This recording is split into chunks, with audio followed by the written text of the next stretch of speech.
Okay, let's do a little comparison about the first cabin, which is the place that I'm staying, which is the Capsule Hotel. I've stayed in the Kyoto one, as you might know already, and now I'm staying in the Tokyo branch. I thought that for the company like this, it's supposed to be very consistent. Everything's supposed to look exactly the same. However, it doesn't. The first problem that I have with first cabin is the products that they're using. So shower gel is nice and smells nice, and it's very thick, so you don't have to use that much. The one they're using here in Tokyo isn't that good, and it doesn't smell like nothing. I don't know if it's hypoallergic or something, but it's just not as good. The other problem is the smoking area. All of the first cabin branches has smoking area inside the building. However, the one in Kyoto is nice and brand new, and it has the TV and place to sit, and it's very well ventilated. However, the one in Tokyo is just totally different story, as you might see right now. It's just disgusting and all yellow, and the ventilation hasn't been cleaned for like years. It just builds up, and it smells awful. The other thing is the luggage space. So basically you can leave your luggage in a designated area, and they give you a lock, so you can lock your luggage so it's safe, no one's going to take it from you. They give you a lock, it's for free, you just need to return it. However, that the people placing the luggages in the front, and when yours at the back, you have a problem to take it out. And obviously you don't have much space in your capsule, so basically I'm keeping all of my stuff in the luggage. Every time that I'm going to take a shower, I need to take all of the stuff from the luggage, so it's really problematic and really time consuming for no reason whatsoever. Another thing is the price. I've pretty much booked all of my accommodation at the same time, pretty much at the same day. And the one in Kyoto, I've paid £19 per night, but the one in Tokyo, I've paid £35 per night. Okay, in Kyoto you have to pay the tax, 200 yen every single day, depends of how long you're staying, is the accommodation tax. But it's still way cheaper than the one in Tokyo, and it's still way better. Also, in Kyoto you have tons of freebies, so tons of the different little confectionaries that you can take for free. Candies, a little chocolates, and you also have the different teas and the coffee for free. Everything is included in the price. And in Tokyo you have nothing. There's a cafe downstairs that you can buy stuff, but I believe it belongs to some other company. Except the things like towels and earbuds and earphones, you're getting pretty much nothing here in Tokyo branch. So if you're thinking about a place to stay in Kyoto, that's the place to go. In Tokyo, I would be looking for something else next time I will be here. Definitely I wouldn't come back here. However, the cabins looks exactly the same, and you're getting exactly the same stuff. In Kyoto, they're changing your pyjama and your towel every 3 days.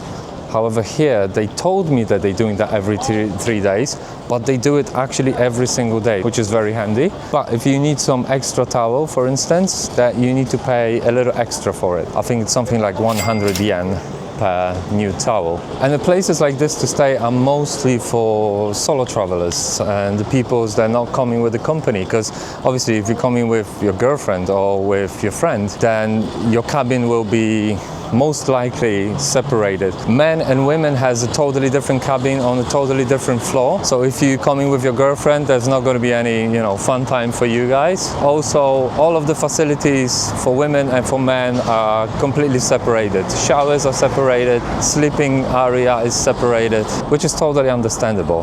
The other thing is lack of space. If you have a lot of clothes, like I do, and you travel with a big luggage, I would have recommended that place for no more than 3 days, because after 3 days you're so fed up with all of the taking stuff out and put it back in, and it's just problematic. For a long period of time, it's just problematic and very tiring. Another thing I want to say about this place is the laundry. In Kyoto there was only 2 washing machines, and they operated with the coins, so you can simply go to the front desk and change your bill to coins, so that's not a problem.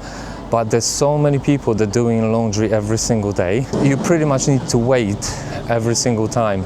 until someone's laundry is going to be done. And what happened to me in Kyoto, I was waiting for, I think, more than an hour because I was desperate to do my laundry. And then after that, I was waiting for the guy to come and collect his stuff. However, after 2 hours, because this is the cycle, 2 hours with washing and drying, it was still wet. So he puts it for another 30 minutes, which is not the best if you're actually in rush and you need to do something quickly. Obviously, Tokyo is way more expensive in terms of accommodation. So that was, I think, the best solution for me. But if I would have come to Tokyo next time, I wouldn't come here for a long time like I do right now for 7 days. And if I would choose to stay for 7 days, I would have definitely used some hotel and let's say a private space, a little bit of privacy. The good thing is that if you want to check in quicker, then you can come to your hotel and you can leave your luggage. So they're giving you a number and then you can just take your backpack and explore the city until you're going to be able to check in. Yeah, check in.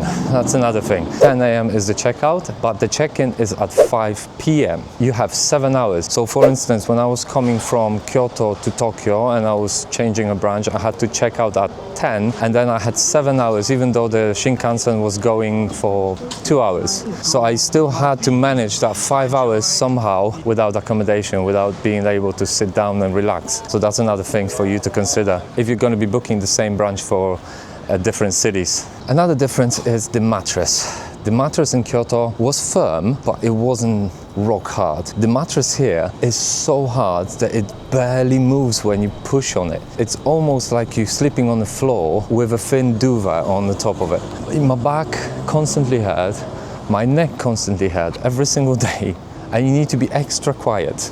Extra quiet. Obviously you don't want to disturb anyone, but you feeling guilty even like unpacking yourself, like even opening the zipper.